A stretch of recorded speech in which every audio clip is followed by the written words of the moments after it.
Can you sum up, for those that are not here, at South by Southwest London, what it feels like to be here? Oh my gosh, it's insane. The energy is electric. I mean, I really feel the love. Our show was the first to sell out. You're doing 2 outfits in one. I'm actually doing 3 outfits. Who are I'm you? doing 3 outfits. Sorry. I've watched 5 episodes. Oh. Okay. How are you feeling? Oh boy. I mean, to be honest, there is so much going on, and I don't think anybody is ready for this series, but we flipping need it. Yeah, it was, I mean, to be honest, I think when I read Paris's memoir, like that in itself blew me away, you know, and it's so like rich and colourful and fun and sexy and like awful and so many different things that I think somehow we managed to get a group of actors, a group of creatives on set that matched that made it, they felt like they could actually bring it to life. It was the 2000s.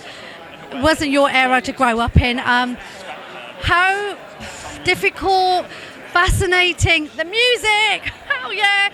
How did you find getting to know that era and everything that was going on for young queer kids, trans kids? Oh God, I feel like I was nostalgic for the time I wasn't even born in. You know, I was like, oh my God, I wish I could fall out in nightclubs with like not being feared that someone would tag me in something. You know, like on Instagram the next day. But there's obviously nerves. You know, I play a very jarring character. She's. How about you describe her? Okay, she's a bit of a bad bitch, Yeah. but she's funny and she's got a good heart. I'm only 5 episodes in, so I'm Okay. hoping that there's going to be a whole Okay. journey. Okay. Is there going to be a shift? You'll have to tune in and find out, won't you, darling? Can you sum up this experience, what it was like to shoot this TV series?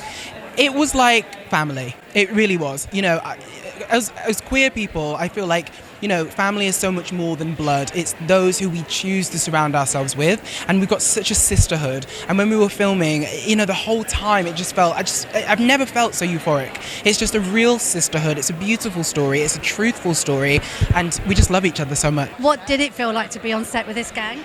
Yeah, amazing. It was amazing. It was so much fun. I mean, you know, most of my stuff is with Elle. And he's famously difficult, like we've said. So that was actually tricky. No, I love Ellis so much, honestly. He's so good and he's such a beautiful actor and such a beautiful person. So all my days were so easy. Well, right now in this moment, I feel like deep gratitude, you know. I think the only thing that we hope is that it resonates with people, that people like feel seen by the show. The show is so specific, you know, it's one person's story, you know, it's a singular experience, but hopefully when you tell a truth like that, it resonates in a universal way. It felt like an emancipation of queerness, you know. We all sort of fell in love with each other and each other's queerness in a completely different way. You know, we all have such different lived experiences as queer people. And I think that each person's experience has helped each other in a completely different way. My mum and dad, I guess I can say this now because it's coming out, they've seen a little bit. What did they say? They loved it. They loved it. Amazing. Yeah. You know, I just really hope, I don't know, man. I think it's like one thing when you're working on a show, it's that, and then it becomes a separate thing when, you know, like the world can watch it, and I don't want to have too high expectations for like how people understand it and enjoy it. But like I say, I think the most important thing to me is that the people who are represented in the show feel represented and feel like this is a story for them. I wish we weren't coming out with the show at a time where the Supreme Court has rolled back on trans rights. Obviously my utopia would be that had never happened. I hope if our show does anything is that it provides some joy, like some resilience to people. And I hope it like really goes to say that like trans people have existed forever, will continue to exist forever beyond this current political moment. And I think the most important thing for us to do is to show up, is to protest. Is also, and a protest can be like, you know, this is led by Paris Lees, you know, she's executive, she's created it, it's her story. And I think it's a really joyous story, it's a real buoyant story.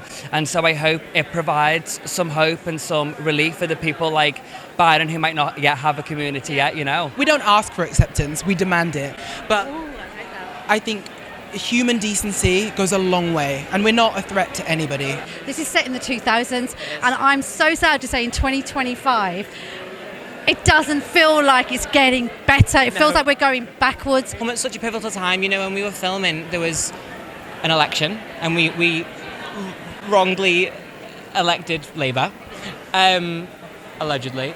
And then J.K. Rowling came out and did all this stuff, and then the Supreme And Court. I'm like the biggest Harry Potter fan, and it's just pissed me right Well, off. listen, I would much rather trans rights over Harry Potter. Like, love Harry Potter down. Like, I'm with you, I'm with be in you. Universal. I'm with you. I'm in the studios, I'm with you. But I would much rather trans rights over Harry Me Potter. too, You know, me too. and I think that it's come at such a pivotal time, and it's so important to liberate trans people now more than ever.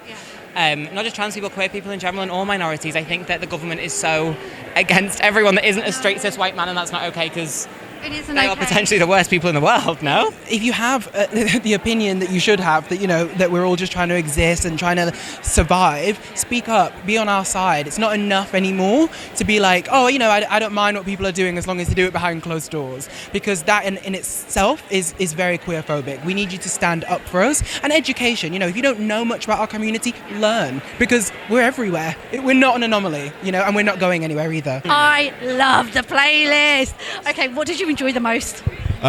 This isn't even a debate for me. It's so easy. Pure Shores. Also. Should be played all the time. Yeah, it's the best thing ever. Queer people in general are just like anyone else. We can be nasty, as we see in Sasha. We can be nasty, we can be nice, we can be loving, we can be mothers, we can be sisters, we can be, we're human. Everyone is hello, where is the equality? Hello? Felt like a time it obviously had its problems, but that Britain felt hopeful, that we were looking forward, and I don't feel like we feel like that right now. So to dip back into that time, I just think feels so optimistic, feels utopian. And I also think to go back to that time through the eyes of rebels like Paris and like Hague Friendship Group, I think it's so cool. It feels anarchic, it's not sentimental, it's a real rallying cry, of a show.